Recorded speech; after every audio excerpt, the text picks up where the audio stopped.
We are with William Shatner on the eve of the pre-release of his brand new record. Yes, I said record. And here he is on the phone with us right now. Have you heard the album? Oh my gosh, yes. I love it. I have wept. I have laughed out loud. Isn't that wonderful? You're the first people to hear the album, other than the people who made it. Tears, I'm so happy. Oh, well, I'll join you in that. You think I'm kidding, but I'm not. I love this album. I love the material. I love the way it's done. And I was just, when you present it, it's your little oeuvre. You say, here you are, and you hope that people will like it. And if you like it, it's like, wow, I'm so pleased. William Shatner, you were my first man crush. I got to tell you, I can't think of anybody who ever watched Star Trek that didn't fall in love with Captain Kirk. But you bring a lot of, I wondered, the one thing I've loved about you throughout the years, you've never taken yourself so seriously that you couldn't have a good laugh. Well, there's a lot to laugh about. You are so funny. I love the funny songs on this, but let's start out. The album starts out really sexy. Whisper sweet nothings in your ear, and then you go to funny. Can I tell you my favorite cut on the record? Please. The things that three people throw away. Oh my gosh. I loved doing that. I thought that was a great piece, such a great, wonderful piece of writing, such an intricate picture done so efficiently. The words, I just loved it. Thank you for saying that. It absolutely killed me. And then if you're not familiar with the record yet, it is a combination of the tracks that Jeff Cook pulled together on this are just beautiful. They go from really country to lush strings. It's storytelling and spoken word. And then you have some wonderful guests like our friends Home Free who join you. Right. It was so neat. I've never heard a hybrid like this. No, it's just unique. And in that uniqueness, you take a jump off the diving board and hope the pool is filled.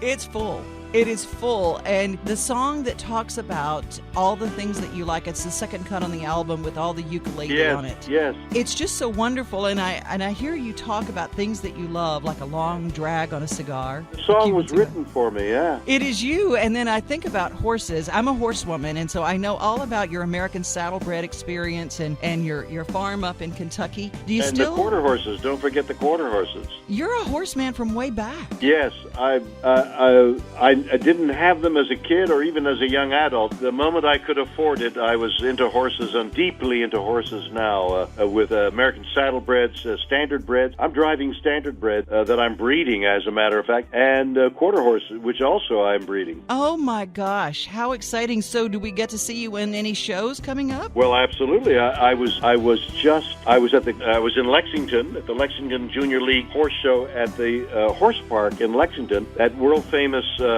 horse venue, and I'm going to Louisville, our World Championships in Louisville in August, and Kansas City, the Royal in November, and lots of country shows in between. I just love that about you. I too got in a little bit later. I mean, you have those kind of horses that you get in contact with your kid, but when I was able to afford it, I jumped right in headlong, and it just is so much fun. It's so much fun. I'm so thrilled to hear that we can find you that way. Well, we're going to talk a little bit more about the album. It's on Heartland Records, and you can pre-order it at heartlandrecords.net. But it's not going to be released until August the 10th. Yes, you and I are talking a little in advance. But by the way, your audience, talking about your audience, I've been asked to be on the Grand Ole Opry. Of course you have. Broadcast it, so I will, at some point that's convenient to them and to me, I will do one of the songs at the Grand Ole Opry. I'm gonna be on the Grand Ole Opry. I can't believe it. William Shatner, can I call you Bill?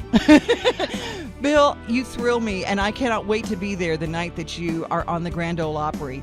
The Jeff Cook, God bless him, he put together a great project. Tell me how you guys met. Well, Jeff was a Star Trek aficionado, and he got in touch with me years and years ago, and we met on more than one occasion and talked music and talked Star Trek, and he gave me a guitar with the Starship Enterprise painted on it that he had done, and over the years we've talked. And then a gentleman by the name of Brian Curl, who's head of Heartland, whatever that is, CEO, Heartland Records, suggested that Jeff and I might make an album. And then he began to send me songs, and I knew of the Brill building in Times Square, Oh, the of old course. days of vaudeville, where they would write music, and people like Al Jolson and Eddie Cantor would go there, and they would play music for them, and these guys would buy the songs. That Brill building no longer exists, but it seems to have moved to Nashville.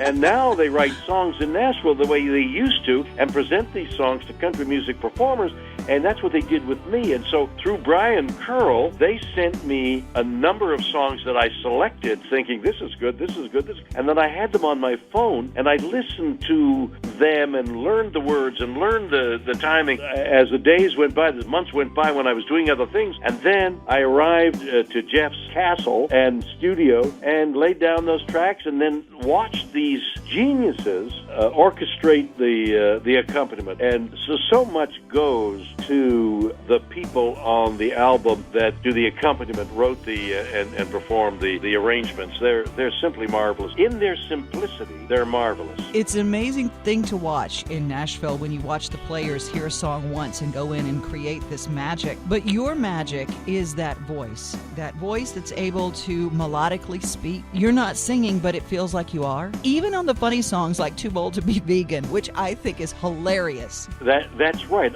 Devon, I'm attempting, since the ugly truth is I can't sing. But as I've said on more than one occasion, sustaining a note is highly overrated. Since I can't do that on key, I'm trying to do that with the poetry of the words. And so, feeling my way musically, but verbally, I'm trying to combine that. And over the years, I've begun to understand what the problems are and what I'm trying to do. For example, a singer sustaining a note on a word, say love, can convey the emotion by just the note without pushing the volume and overriding the passion. Just that high note of love says to the listener, oh boy, this is meaningful. How do you do that when you're speaking the word without becoming a clown? And that's the logistic problem that I'm attempting to solve all the time when I do these things, and especially here, and with a Christmas album coming out in October, which is called Shatner Claus, the album. Oh my gosh, I cannot wait for this. I'm telling you that I think this album is among the best thing I've ever done, and the Christmas album is equally valid. I cannot wait. I will tell you that every color in the rainbow is included in this project. You literally will feel like you know William Shatner even better just because of the way you deliver these songs. The love songs, you're going to play it for your husband or your significant other and hope that they can, hey, can you sing, can you do this in my ear? You know, that's exactly. Thank you, my darling. I'm so moved emotionally right now because you like it, and you're the first among the first. This is the first day I've talked to anybody about the album who's heard the album. This is the first reaction I'm getting. So understand that you're my audience. Aww. And when we perform in front of a camera, the director is really the only audience. But when I come out on stage and I'm telling you something amusing, all I know is that if I get a laugh on that where it's supposed to be a laugh, I know that what the material is successful. Especially, I opened on Broadway in a one-man show, in a show that I had never done before. I had rewritten it, and now I was opening on Broadway for the first time doing it. And I didn't know what the audience reaction was going to be. And at the end, they stood up and applauded. It was the first time that what I thought was great or terrific, the audience seemed to reflect that. And you are doing the same thing for me for this album. I think it's unbelievably good. I think it's awesome. That was my opinion. Finishing, I thought, God, this is really good, I think. And you're telling me that my thought may be valid. Your thought is absolutely valid. I went and got copies years ago of Golden Throats, which is a collection of spoken word projects and things like that. And it kind of is a spoof and a parody. And I got it because you were on there. And the only disappointment was that you weren't more on there. And so now I've got a whole album that I can just wrap up and listen to. And I listen to it on my new speakers in my new car. And I'm just like, yes, I cannot just gush anymore. You can go to heartlandrecords.net and pre-order it right now. The release date for William Shatner's new project is August the 10th. When you play the Opry, would you come by and see us in person? Can I hug your neck? Absolutely. I'll be at Grand Ole Opry sometime, and we've got to hug and whisper little sweet things in each other's ear. I love you so much. Before we get out of here, have you noticed that Candace Bergen, one of your cohorts from Boston Legal, is coming back with Murphy Brown? I know. She's a love. First of all, she's a great comedian. I saw her the other day in something. I thought, my God, she's a comedian. She knows how to get a laugh. I think, my little sister is Faith Ford, who will be co-starring with her. I've already put a bug in everybody's ear. I think William Shatner needs to do one of those spots on Murphy Brown. I would love to be with her one more time. I love her, and I believe she's fond of me, and it would be great. Well, I know she is. To have talked to you, Devon, and I look forward to the next time, which will be on Grand Ole Opry. Oh, we look forward to it as well. And the album is called Why Not Me. It was produced by Jeff Cook, William Shatner, and Brian Curl on Heartland Records. It features a track, Why Not Me, with Neil McCoy and Home Free. It's awesome. Heartlandrecords.net. William Shatner, thank you for your time. Thank you, my dear. Bye-bye.